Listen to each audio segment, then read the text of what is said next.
Welcome back to the Immigration Answer Show. My name is Jim Hacking. I'm an immigration lawyer practicing law throughout the United States out of our offices in St. Louis, San Diego, and Washington, D.C. Hope you all are doing well on this special Friday show. We don't usually do shows on Friday. I think it's one of the days that we have our lowest attendance, so maybe we won't do another one for a while. But here we are nonetheless. This is episode number 280. I'm here with my good friend Huli. She is keeping track of the comments. She will answer your questions in the public chat and the private chat, and she's pretty awesome. If you want to go ahead and get in the waiting room, go ahead. Huli will give you the link. It's in the comments. Just go on in there, and then while you're in there, make sure that your camera's on so that I know there's a live person, and I will call and bring you up. Let's go ahead and start off this show with Melvin. Hi, Melvin. Hey, James. How are you? Great. How are you doing? I'm doing good, but I'm not happy. Uh-oh. Why? I'm into some situation, some mess, actually. So you remember I told you my wife was going for visa interview? Yep. Okay, she actually went for the interview, but I didn't know something else was going on in the country where she had an interview where we got married. Which was Liberia? Was it Liberia? Yeah, through the government there where we got married. I actually found out that there was somebody in the system at our ministry where we paid for the wedding certificate. At the time, the lady never issued us a wedding receipt for the certificate. So when I asked her at the time, when I picked up the certificate, and I asked her at the time, she told me about the receipt. She said, "Oh, we don't have a receipt book here, but the wedding is registered, so you had nothing to worry about." But this Africa, so I never really take it to be an issue. So I walk away at the time with my certificate. So I just get to find out that people that she actually issued certificate to through the ministry, because at the time when we got there, she was the registrar at the ministry who everybody, she gave the people a form and they filled it out, people who were about to get married and stuff. They filled it out and paid the money to her, and then she's supposed to pay through the government account called LRA. Um, so I found out that from 2018 up to May of 2022, she had been issuing everybody their fake wedding certificate. So I didn't know this when I submitted my application at the time in 2020 with the USCIS. USCIS went over the documentation and approved it and sent it over. So my wife went for the interview, and then the interview went fine. At the end of it, took all the documents from her, including mine, proof of status that I told you about. I sent her a copy of my certificate and 2021 tax transcript and stuff, and her document and everything. And then they asked her about the wedding certificate. So she handed over the wedding certificate, and the guy looked at it and gave it back to her and said, "Do you have a receipt?" She said no. So he said, go for the receipt and come back, look for the receipt wherever it is and come back. So she told him that this wedding, when we did it, it should be in a register with the government, because the lady that we paid to was actually in the office there as a registrar who we paid to, and she made sure she told us that she paid. And then he said, go and get a receipt and put the case through administrative processing. So then she got hold of me, and I'm like, well, that means they cannot find the certificate through the system. Is that what he's trying to say? So I told her, I said, first of all, stop at the ministry. When she stopped at the ministry, before going home, I was informed that this lady had been collecting money from people without paying through the government account.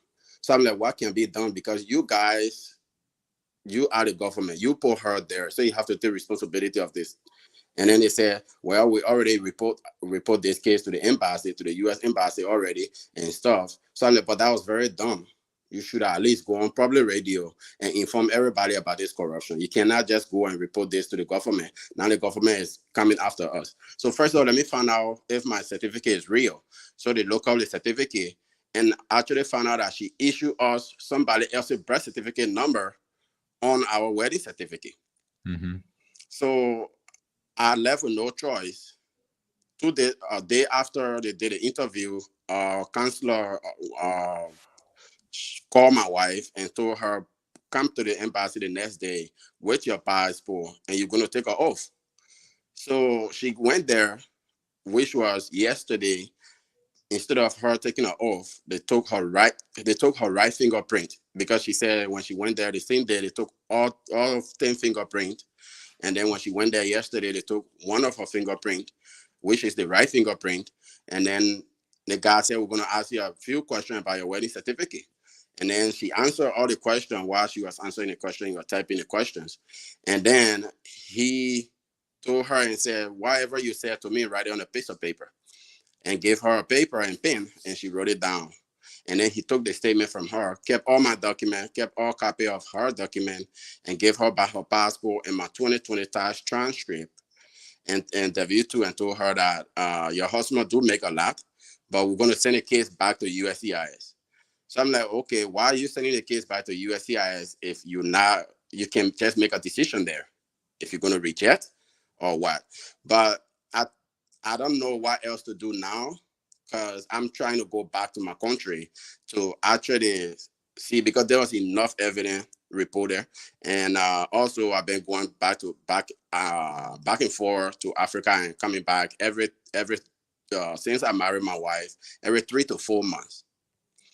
So they seen that, and there was a boarding pass, all my boarding pass of my trip there. She submitted that, all the money grant receipt of me sending money to my wife. She also showed him our property that we've been buying since I've been going back and forth, which is the land deeds, the deeds of the property, which is 5 acres of land. The deeds were submitted to him. He saw all of that, including some pictures evidence of the wedding and where we were casing, and signing the certificate, and also putting on the ring. And there was a group of people surrounding us at the time. She submitted all of that. Hold on. That's great. All the marital evidence is great, but if you weren't legally married, none of that matters. That's the problem. So, I mean, I think this is horribly unfair, and I think that it's terrible that you're not gonna. It sounds to me that you might not be legally married to your spouse.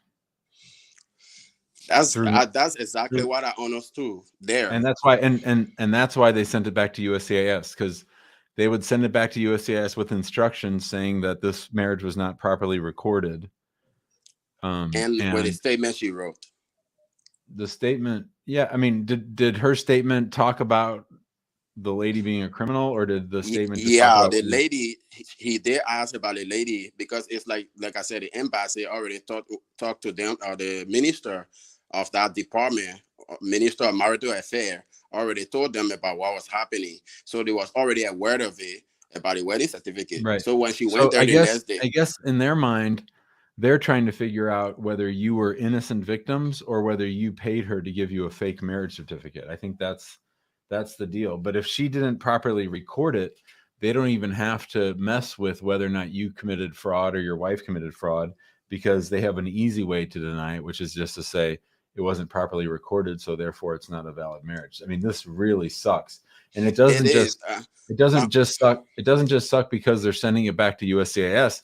It sucks because they might I think you're going all the way back to the beginning. I think you're having to get married again.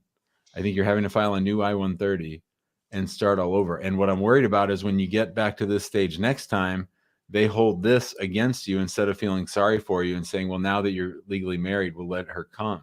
But I think you're starting all over and you're going through all these same delays again. That's exactly, because I was thinking of going back there, because I told my wife, I said, the thing is, the U.S. government and the embassy and whatever, because I know the immigration very well, they expect me to submit correct evidence to them. So I told her, I said, the way out here is that although the case still in administrative processing and stuff, the consular told you it was going to be sent back here. But the point here is maybe we should just go back and repay again, remarry. Maybe this time around, because I married her traditionally. The only thing I would do that I would think about doing besides starting over, the only other thing I would do is I would literally try to find the best lawyer in Liberia and have them do research as to whether or not a clerk's stealing of your money.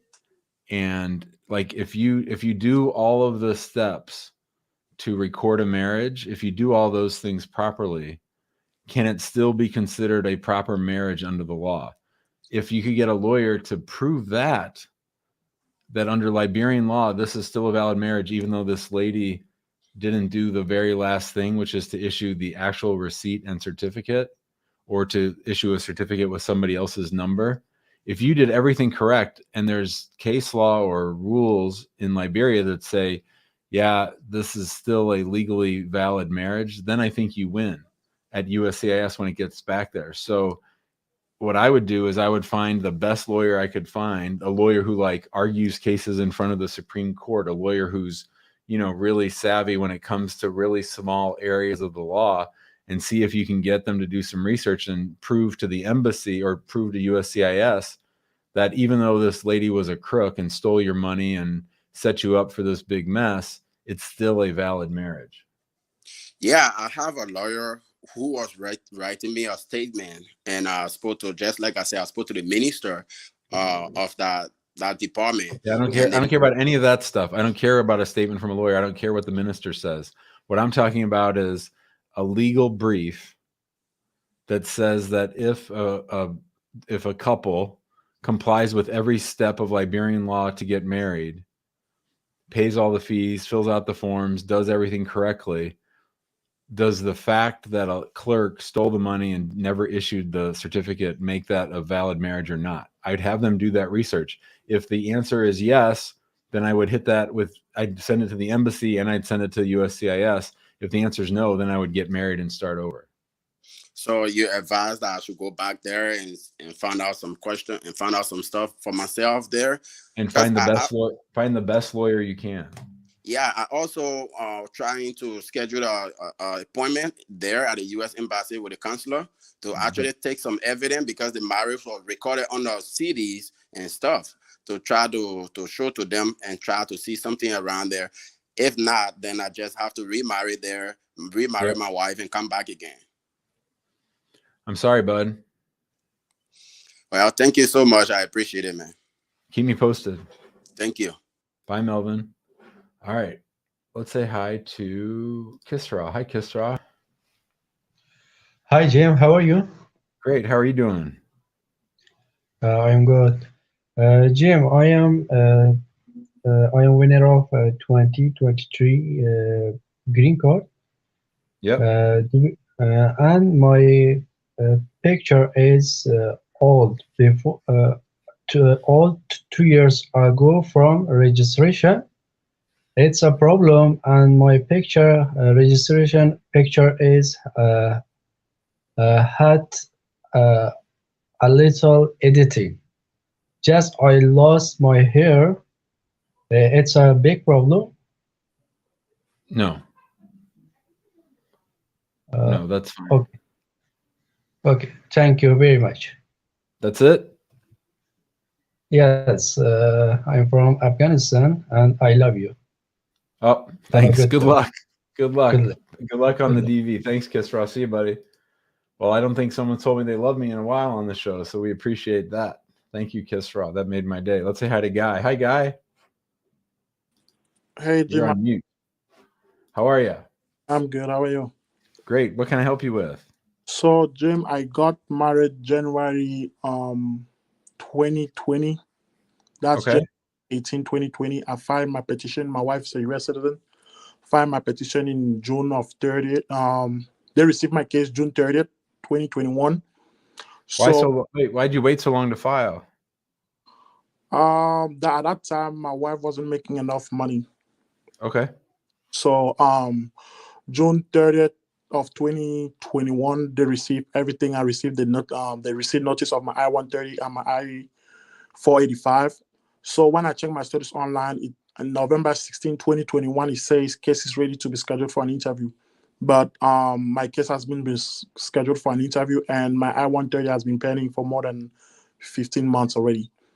Where will your interview be? Where do you live? I'm located in Minnesota. In Minnesota? Yeah.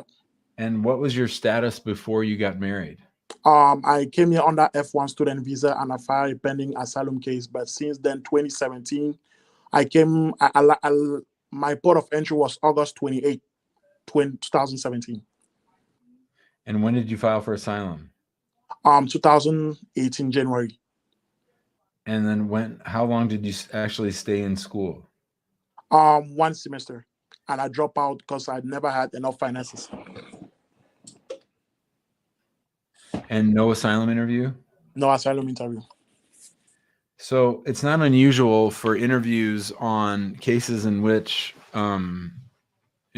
there's a pending asylum case to take longer to schedule for an interview. A year and a half, though, is a really long time, especially for Minnesota. Minnesota's not that busy of a immigration office. So what's your question for me? I do think it's a little bit too long. So my question for you was, Jim, is it possible for me to do a lawsuit to be scheduled for an interview since it's been pending? Yeah, you waited long enough. We could sue. Mm-hmm. Okay, because I called your intake specialist. His name is Daniel. He told me everything and how much it costs for the lawsuit.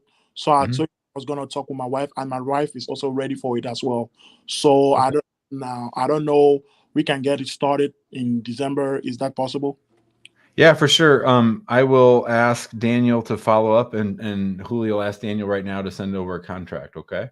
Yeah, for sure. And another question is, when you file a lawsuit, how long does it take for USCIS to respond? Is it like 30 days, 60 days? So here's what happened. So let's say we file the lawsuit on Monday. Okay. And then on Wednesday it goes out in the mail. They get it about 10 days later. So then you're talking end of November. They get 60 days to answer. Okay. So that would be December, January. So around February 1st, they'd call up or they might be sooner, or they might ask for an extension. But basically they'll say, hey, here's what we want to do on Guy's case. We're going to have him come down to the field office and have his interview with his spouse. And then can we have another 30 days or 45 days to decide it? And we're like, yeah, sure. We're just glad to see the movement. And then they interview you, then they issue a decision, and then we're done. All right, James, that sounds good. Then do I have to come in Missouri to give my paperwork, or everything is going to be remote and assigned? Everything's remote. Okay. All right. Sounds good. Thank you so much, Jim. Thank you. Thanks, Guy. Have a good weekend. You too. Bye, buddy. See ya. All right, that was Guy. Let's say hi to Noella. Hi, Noella. Hi, Jim. How are you? How are you? Great. I'm doing wonderful. Awesome. So I was just calling about, I started a process. So I'm in a relationship, then I got engaged, and then I filed the I-129F for my fiance in May 27th. It's when I received the confirmation that they've received it. And so now, giving that for traditional reasons, we're getting married in December. So I know I already put that in, but now it's like, okay, family, from kind of what's going on, we do have to get married in December. And so my question is, I know I have to file the I-130. So I'm just kind of concerned in terms of what is the best route to go about it? Should I just withdraw the K-1, or do I just leave it in the system and then file the I-130 in addition to that? Because I've done some research and I'm seeing kind of mixed information. So I'm not really sure how to proceed. Great question. Here's what I would do. I would go ahead and get married. Okay. And once you have your marriage certificate back, I'd send them your receipt notice for the I-129F. I'd send them a copy of your marriage license recorded. And I'd say, my fiance and I have decided to get married and apply for an I-130. So this marriage is going to happen overseas, I'm assuming? Yes. Yeah. So we're going to go ahead and file an I-130 and go the marriage route. And so I hereby ask that you withdraw this I-129F, take no further action on it, and close this matter out. Oh, okay. So I guess I can't switch that to a K3, or would that be a separate I-129F? You're starting all over.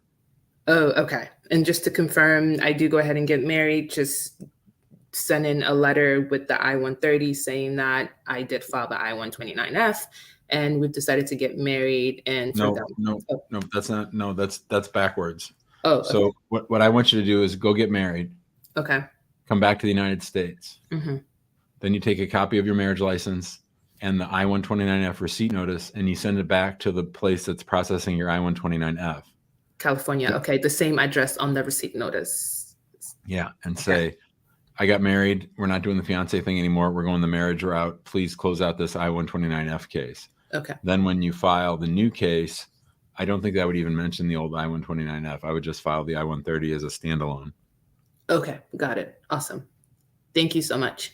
Good luck. All right, thanks. Bye. You got it. Bye-bye. All right, that was Noella. Let's say hi to Tasha. Hi, Tasha. Hey, Mr. Jimmy, how you doing? I'm good. How are you doing? I'm doing pretty good. I just have a question. So my husband and I, we got married. So he's a U.S. citizen. He filed for me the I-485, I-130, I-765. So I got the receipt notice for the I-485, I-765, and the I-130. And then they was back in February. That's when he filed. And I just got a notice online. They want me to send him my medical records. And I haven't received the work card yet. So what does that mean? Is that a good sign? Yeah, it sounds like they're going to decide it without a green card interview, which is great. You might get your green card pretty quickly. Okay, Mr. Jimmy. That's all. Thank you so much. Have Good a luck, good day, Tasha. sir. See ya. Okay. All right, that was Tasha. Let's say hi to Krish. Hi, Krish. Hey Jim, how are you? Great. How are you doing? I'm doing good. I have a question on my advance payroll. Yeah, I'll go through my case. I applied my I-485, I-765, and I-131 advance payroll and EAD also in October 2020. After that, my EAD and advance payroll got approved in October 2021, but my 485 case still pending. So I contacted multiple times. I raised a request. Nothing is worked, and they keep on telling me like they have some internal process going on. They cannot expedite or can't do anything. They don't need anything from me. So my situation is like I have to go to India for international trip. So in last December, I went to India. I used my advance payroll just for travel purpose only. After coming back, I continued with my H1B, not changed any position or anything. That's what my uh, employer attorney said. So I used already my AAP one time, and it's stamped with payroll until Jan 12th, 2023. So in this December, I have another situation. I need to travel back again to India for 3 weeks. So I still use that advanced payroll? Uh, I already used it, and it's valid until October 2023. So on its face, it's valid till October of 2023. Yes. And the 3 weeks that you'll be gone, will that go beyond the time on the stamp that the CBP official put in your passport? Yes. Yeah, I can't tell you over the phone. I can't tell you like this. I'd have to look everything over. I don't know I don't want to tell you something that's not accurate. I think you're okay, but I don't know for sure. Yeah. Okay. They stamped payroll until Jan 12th, 2023. So my return date, according to current, it's on Jan 3rd, 2023. So before the 12th. Yeah, before the 12th. So I think you're okay. That is about the stamp, but the actual card validity is saying like October 2023. So I think you're fine. I think you're fine either way. okay, yeah, because I got confused. Like even I have the once I use the advanced payroll, still I can use it or not. That's the main question I have. Mm-hmm. So, and that is the one part you cleared me. Another thing is today I made call to the USCIS and talking about expedite, requesting for expedite case. Uh, the support person, according to her, the visa numbers are all allotted for this quarter or for now. What's your priority date on your I-140? So April 14th, 2011. And is it EB3 or EB2? EB2. So they just retrogressed yesterday, I think, but I think they're on October 2011. So you could sue them on all this. Okay. Your number's still current. Okay, to sue them, like how long generally it will take, like how many days, like 30 or 60? Because I just have question like if I sue now and if I'm out of Yeah, country, just do when you get back. I will be back on January 3rd. That's Yeah. my. Mhm. So I would say do it then. Okay, okay. Yeah, I will surely reach you, your office on that once I come back, because it's already 2 years past and nothing is updated. I really wonder because after my biometrics on March 2021, nothing is updated. I don't know.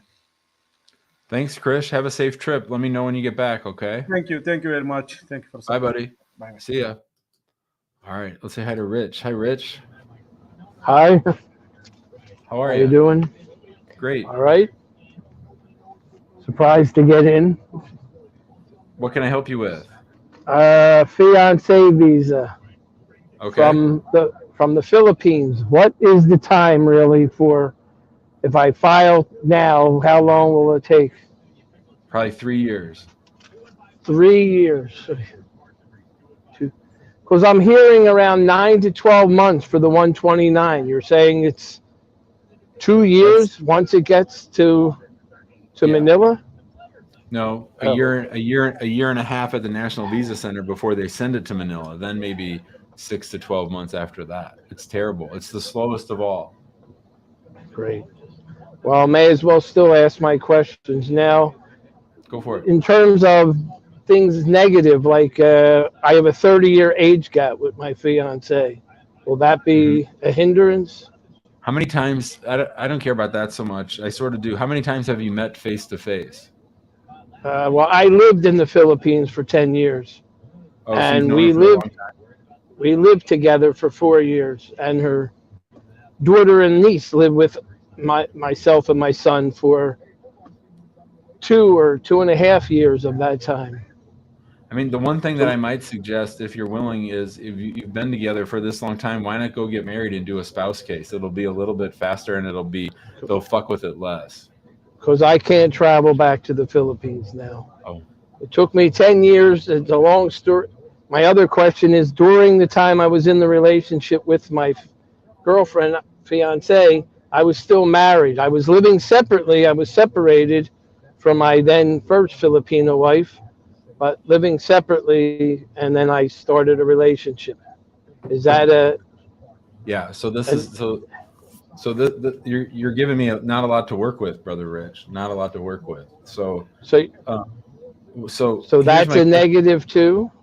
Yeah, that's a negative in Because their I'm eyes. getting So you can't leave the United States, or you can't go to the Philippines. I can't. I'm raising my son. I'm a single father, and I'm not going back there. And he doesn't want to travel back there. You can't go So for 10 days to get married. no, not really. Not for some time. Okay. Well, I hate fiance cases, and I hate fiance cases because the State Department can unilaterally say, we're done with this. We're not processing it anymore. It's expired. And then you lose a year and a half. So, What do you mean they say it's expired? What, yeah. So when USCIS approves the I-129F, we've had cases where they've sent it to the embassy. The embassy sat on it forever, and then they said, we don't feel like processing this case anymore. We're closing it and sending it back. It's expired. is this related just to Manila or I've had it happen several anywhere? times, but mostly in Manila. Yep. No. And so this case has a lot of the problems on cases that I've seen before. So big So age gap, age gap, and previous then marriage, previous marriage, relationship during that previous marriage, and then fiance instead of spouse. and we're also was bringing her child with her daughter, How old's the kid? and she's going to be 10. So I hate fiance cases, especially now. I haven't always hated them, but the last 2 years, I've just had horrible fiance cases, specifically in Manila. And I would strongly encourage you. I'm sorry about your son, but I would strongly encourage you to go to the Philippines and get married and do a spouse case. Yeah, that would only have maybe next summer when I share custody. His mother gets him over the summer. for a few weeks. Okay. Well, I'm just telling you from an immigration standpoint what's best. And the last question is about affidavit of support. The only proof is through tax returns, or? Yep. Everything else is BS.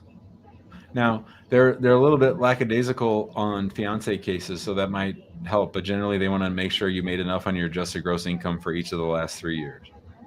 Well, that's the thing. I was living in the Philippines for 1 year prior to 21, and I don't really have proof of income from the Philippines. Did you file tax returns those years?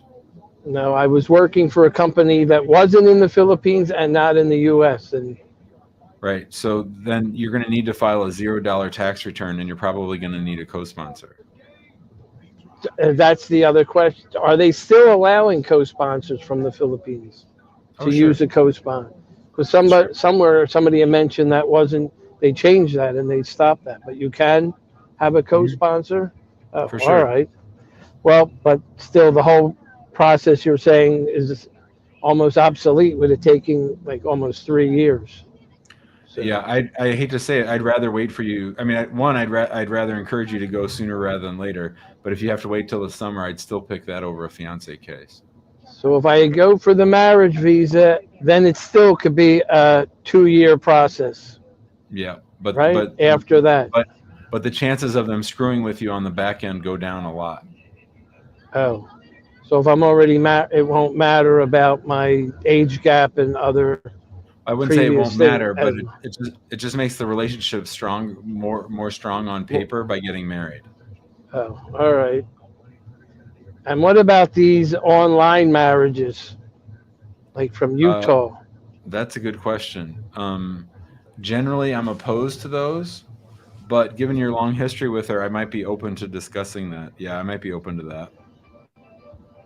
Right. I have, multiple years of proof of our relationship as a couple and as a family in the Philippines. So my job, Rich, as an immigration lawyer, is always to take away things for them to nitpick about.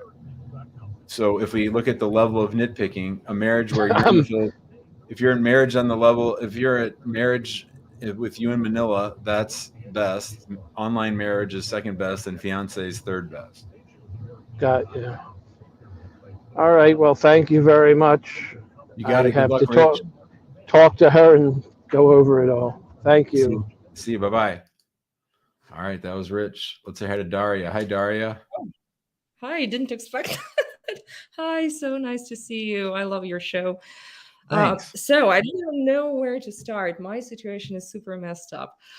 So I entered the United States in December 2020 on F1 visa.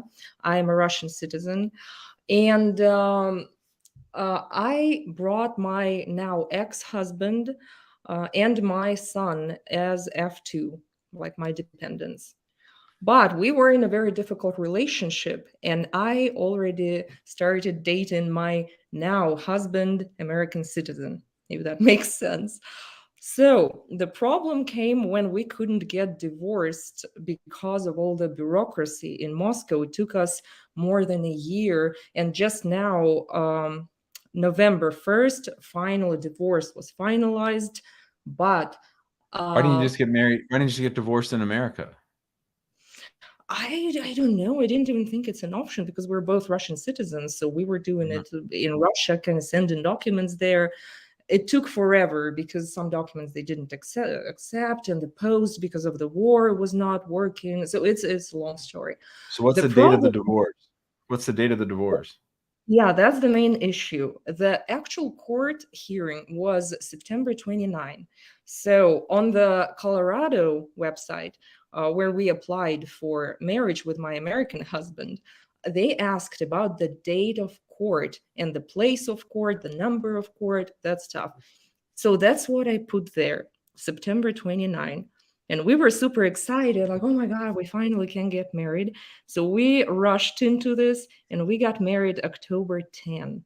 But then I found out that the actual divorce final date on the actual decree will be November 1st. So the court decided September. So the whole month they take to process the documents. So it turns out we by accident committed this bigamy like for No, 20 years you're just over. no, you're just not married. That's what I'm saying. But on Marriage, the other hand, the marriage to the U.S. citizen is not valid. You need to get remarried now after November 1st. yeah, but how to do? Because we also have a kid already. So it means if we do the annulment, it will cause all kinds of No, not issues. an annulment. That what I would do, and I've actually had this situation. You need to go back to the clerk's office, tell them what you just told me, show them that while you thought your divorce was valid on November or September 29th, it actually wasn't valid till November 1st. And then tell them that you need to get remarried. You need to get married because that first marriage, you don't need an annulment. It was void. I mean, you need to talk to, you said Colorado? Yeah. You need to talk to a Colorado family lawyer, right? So Yeah, because they have this common this law. isn't so much an immigration issue. It's more a Colorado law Okay. issue. Yeah, immigration issue comes next after this Yeah, because right. I never had any plans to stay in the United States, and my American husband, we kind of always thought about going somewhere else. But now with this war in Russia, Russia kind of is not an option anymore, at least in the. Well, so let's back up. So on the F1, did you get a degree? It's my last semester next spring. I'm graduating from Good. graduate Okay. And so did your ex and your son leave the United States, or they're still here? Oh, no, he's here. His dad left already last summer, so he's not But in the U.S. your son stayed with you. Yeah, and we decided that I have full custody over him. And yeah. So he's still on the F2. Yes, so I'll have Okay. to do it for him as well if we plan to. Mm-hmm. And your spouse is a U.S. citizen. Your spouse is a U.S. citizen. Yeah, he is. So you entered in December of 2020. When did you meet your spouse? I actually met him long before that in 2016, and we were like, yeah, but he was just, there was no romance there at all. When So did the romance start? When did the romance start? In person, we met each other August 2020, I think. And in December, Before you came? yeah. But I was already studying at the university, and it was like 100% my intention just to study and leave the United States, and I never wanted to stay here. But now I kind of have to because of this war situation. I don't want to go to Russia in the nearest years. So the problem is I was making money online. I was teaching Russian. So kind of then it turns out that it is against this F1 status, which again, I kind of wouldn't care about because I planned to leave, but now it matters. Now it matters. What else? There's got to be more because this just keeps getting worse and worse. What else? That's what I'm saying. It's so unintentionally messed up. Also, I, for some time, was encouraged by people at the university to use Medicaid for my son and myself because they said, you should apply for this and that. I'm like, okay. And I didn't investigate anything. So I'm, yeah, sure. They called me from that WIC office and all, like, yeah, you're eligible. Let's do it. Sure. Awesome. And then again, turns out that I was not supposed to. So without knowing, I did a lot. Here's a question on that application for Medicaid. Did you say that you were a U.S. citizen? No. Okay, good. That's what I'm saying. I was 100% crystal clear. Everybody said I'm okay and I'm good. Wait, so when did you start school? When did you actually start? Because of COVID, I had to do it online for the first semester. It was 2020, like fall 2020, and because you came in December. Yeah, they were canceling our interviews in the embassy because of the COVID. They kept kind of putting them further and further. Yeah. Okay. And then did you say did you say that you and your American spouse have a child together, a new child, not your son from Russia? Yeah, he's 12 months now, 1 year old. So what's his date of birth? November 10, 2021. And so that would have been like a year before the divorce was final. Yeah, because of this stupid bureaucracy. So it's all very And how not did you high meet moral. your current spouse? How did you meet in the first place? He was learning Russian, so I have a podcast. He was listening to my podcast, and we just exchanged. Yeah. Okay, so did you know I studied Russian for 7 years or 8 years? Not much progress there. I took it for 4 years in high school and 4 years in college. I was a terrible student. Okay. Wow. All right. Wow. So what's the question overall? Because I have lots of questions, but what's your question? But I wanted to ask, like, what are the chances even trying, or Well, it's so believe it or not, everything is fixable. Everything. Now, okay. now, are you in Denver?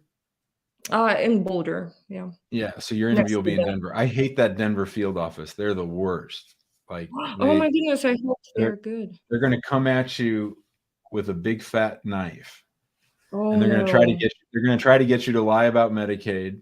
They're going to try to get you to lie about your timeline with your spouse. They're going to try to get you to lie about making money on YouTube, right? Well, But I never lied. I did it with like nice intentions. I had no idea I'm right. doing anything bad. Yeah. There's nothing So to it's all forgivable. And has your spouse been married before? Did I ask you that already? Yeah, but he got divorced earlier. And his children are all over 20 years old. So here's what I'll say. This case is tough. It's a hard case, but it's approvable.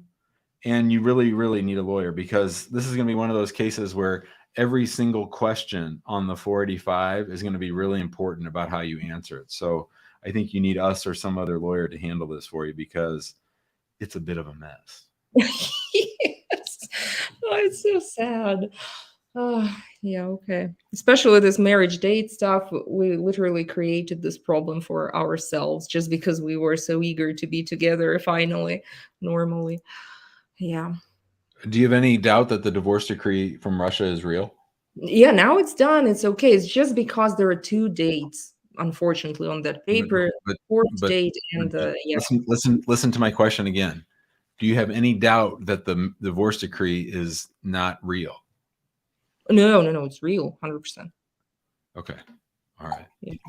Okay. Well, any other questions for me? No, I just wanted some reaffirmment or just. So there's a narrow path all the way through. You're going to have like things to worry about here and here and here and here, but it's like approvable. swimming with sharks. Yeah, kind of trying. It's approvable. Yep. Oh, thank you. You made my day. Thanks, Daria. We'll see you later. Thank you. Bye. Bye. All right. That was Daria. That was an interesting little case. We've had some interesting cases on today. Let's see what Jabber has to say. What's up, Jabber? You're on mute, my friend. How you doing, Jim? Good, buddy. How you doing? Thank you for having me again. So, see, like, I just want to finish like very quick to let other people have questions. So, you see, as you know, last time when I said I have 2 misdemeanor, and I just want to let you know I have a lawyer for almost 7 months right now in Wisconsin. When I moved to Wisconsin, so when I go to Wisconsin office, they told me you have a judge hearing, no set yet. But my lawyer, when he checked, he said, you're normal process, because my second case with the divorce. So I'm confused a little bit, sir. So because in the office in Wisconsin, in Milwaukee, they told me like, you need to, you are in the schedule, in judge hearing, but is no set yet. And my lawyer, he said, your process is normal. And now I'm over 18 months because they give me extension for 18 months. So now it's like almost 2 years. So you're talking about your criminal cases? No, about immigration cases. Immigration judge or USCIS? They said, I think USCIS. That's what she said. That's what she's writing down in my passport. I'm confused. Jabber, I'm confused. I don't remember people that called me yesterday. I remember your face. I remember you had problems with your American wife, but I don't remember what you're applying for. I don't remember. Okay. So yeah. When I fight, because I have like a first interview I not going to because my other lawyer he said don't go. I don't know why. So they denied this case. But when I filed for divorce with the other lawyer, they filed me for divorce, 751, I-751. So my case from 20 is still like in the process normal. So when I go like 1 year ago, I go to Milwaukee office for I have another extension for 18 months. They give me 18 months. Oh, She right. said, On your passport. Yeah. yeah, in my passport. She say you go to judge hearing is not set yet. The schedule but is not set yet. On the criminal case. I don't know what's kind of case, like immigration case, criminal. What No, judge? criminal What case. judge? Criminal case. It was in Georgia, like with city. I'm confused, my friend. What? Yeah, me too, sir. Exactly. So I don't know. Is immigration like in office? No, that in office, immigration office in Milwaukee. That's what Yeah. she said. You have so that mean criminal case or immigration case or you? Dude, I don't know. I don't know. You got to go ask her. And they don't send me any paper from any notice from immigration court or something. Your 751 is still pending? Yes, sir. Have you called the 1-800 number to see if you have a deportation case? No. So, I just called immigration for another extension. So when I asked him, he said you are a normal process. That's what they say to me. so it's a 751 after divorce that's been pending for 2 years. Yes, sir. Yeah, I mean they should be issuing a decision pretty soon. 2 years is about as long as it takes, so it should be pretty soon. It's next January is 2 years. Yeah. Okay. Yeah. All right. Well, let me know. So yes. So another question, sir. Very quick. So I have like you see that I have this case, criminal case in Georgia from 2018. Yeah. So it's just like a month ago they give me probation. So if I play for citizen, so they count when they give me probation, or they count from 2018. 5 years from the last day of probation. Oh man. So last day of probation plus 5 years. Oh, even my case, it was in 2018. Mm-hmm. It's yeah. So what do you think, Mr. James? So I can sue them with my criminal case, or we cannot? Like immigration. I'm talking about immigration. Sue them for the 751 solo? Yeah. You could. Let's wait and see what happens. Call me back in February. All right, man. Okay, I will exactly. I will wait a little bit to see if they call me for interview or not. That's all. I call you. Yes. Okay. Thank you, Thanks, Mr. Jim. Thank you so much. Bye, buddy. Happy Thanksgiving. Bye-bye. Have a good day. Yeah. Yep. All right. Let's say hi to Kat. Kat, are you with us? Hi there. Yes, I am. How are you? I'm good. How are you doing? I'm good. So I'm actually filing my marriage-based case with your firm, and great. we're about to file everything, but I do have a question, and it seems like your team is not able to answer that question Oh, properly. that's Yeah. interesting. So, Okay. yeah, What's the question? so it's about the income that my husband has to make so that we don't have to get a co-sponsor. Sure. Well, my husband is self-employed, and his tax returns are really complicated because he also had some properties, and then he sold the houses, and then he also has like stocks and stuff. So the taxes are really complicated. So if you look at the gross income, he makes enough. But then if you look at the net income, I'm not sure if it's enough because Well, it's line 21, the adjusted gross income. That's the $1 million question. Okay, so line 29. 21. 21. Oh, 21. Okay, on the form 1040. For each of the last 3 years. Yeah. Okay. So you said it's adjusted gross income? Correct. And not the net income. And not the net income. Okay. That's great, because I've been trying to ask them, and they told me they weren't sure, and then they would ask someone else. And yeah, I was just getting really nervous because we're about to sign forms, and then like if we were to get a co-sponsor, we would have to do it again, and I'm just afraid that I'm gonna waste. But I mean, here's what I'll tell you: if you're worried about wasting time, then find a co-sponsor now. Mhm.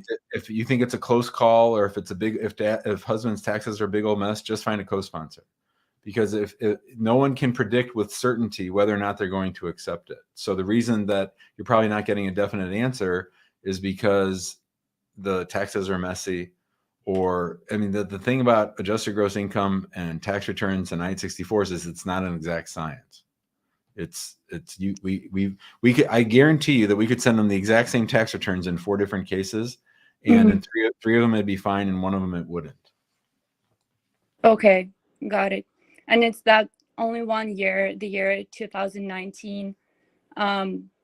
So would that be a good idea to wait until we file this next tax return together, and then that one's going to be definitely enough, and then the year 2020, 2021, and 2022 would be good, then they would. Oh, you're saying wait, you're saying that let 2019 fall off and 2022 is better? Yeah, we've done that before, for sure. I mean, yeah, we've done that. So yeah. maybe who's your lawyer? Do you know? Tim. Okay, I'll talk to Tim about it, and then we can talk about, maybe we'll just submit 21 and 20 and not 19, and then if they RFE, we'll send them 2022. It'll be done by then. Yeah, I just wasn't sure, because if you look at the gross income, it was about like $70,000, but then he has a lot of expenses. And so if you look at the net income on the amount that he actually pays taxes on, I think it was only about 18,000. Okay, so I'll need to talk to Tim. Tim will be more up to speed on this than I am. I haven't done an affidavit of support in a really long time, but I suspect that the other complicating factor is that he's self-employed, and that maybe they look for a different number when the person's self-employed, and they do look at that net if the person's self-employed. I just don't know, because I haven't done one in so long. Okay. Yeah, and they also asked us to submit forms 1099. Yeah. And I looked at all of the returns, everything that my husband has, that his accountant had sent to him. I'm not finding that form 1099, and I'm not sure like where to look for it. So 1099 is 1099. So when the person's self-employed and doesn't have W-2s, the reason they're asking for the 1099s is because we need to document the sources of the income. So I don't know if you have a job, but if you have a job, your employer will give you a W-2 at the end of the year. If you work as a contractor, like we have people that are contractors for us, at the end of the year, we give them a 1099. So if your husband makes money from individuals or companies, they would each issue him a 1099. If he's making his income off the property or some other way, there would be a different tax form, I think, not a 1099, that would probably be a K-1 or something. That would be basically what they're asking for is for him, your husband, and the accountant to document where the income actually comes from. Yeah. So he has that, but I don't think he has a 1099. But he works, like, basically he has a business that he owns, so he's not a contractor. Yeah. Do you know if it's a sole proprietorship or a corporation or an S corp, or do you know what kind of structure? I'm not sure what is the structure, but he owns it together with his friend. Okay. Just the two of them. I can take a look and talk to Tim about it. Okay. Yeah, that would be great. I was just afraid that, we're gonna file it the way it is, and then the USCIS, they don't like it, and then they submit and send us an RFE. And well, then again, if you want to avoid the RFE and he's got messy taxes, the best thing to do is to find a co-sponsor without one. If that's the surest way to avoid an RFE. No one can predict with certainty whether or not we're going to get an RFE. Okay, got it. I appreciate it. Thanks, Kat. All right, thank you. Bye. Okay, bye. All right. Let's say hi to Anish. Hi, Anish. Hey, Jim. How you doing, buddy? I'm good. So thanks for giving me a chance. I was a little late. Sure. Yeah. So I had the interview on the 15th, the green card interview, and the I-130 got approved. Yeah. What about the 485? The 485, they said like about 3 to 4 months Why? from now, because of the issue with that company, that fraudulent company I had mentioned last time. Yeah. So did they spend a lot of time asking about that? About 20 to 25 minutes. This was your OPT company, right? Yeah, OPT and STEM OPT. Yeah. And so do you feel like they believed you? Like they thought that you were a victim as much as okay. The officer was, to be honest, like very, she was talking in a very polite way. She was very nice, to be honest. Which field office was this? This is the Manhattan, the Brooklyn field office, but it's in Manhattan. Yep. Like on the 8th floor. Right. Yep. Right. Yeah. So, she was very understanding, and she, at the end of the interview, she did mention that I do know that the company was fraudulent, and a lot of, OPT and STEM OPT or F1 student visa holders were involved. And she just said that she would need to look into this, and probably it would take about 3 to 4 months for a decision. And she was very understanding, and she didn't ask us much questions about the marriage. But it was mostly about she was pretty satisfied with the documents that I did present. But then, she said like it'll take about 3 to 4 months for the 485 to be. And remind me, is your spouse a USC or an LPR? Citizen. Okay, good. Okay, well, so it sounds like you're just waiting. Yeah. So should I just keep waiting for 3 to 4 months, or should I?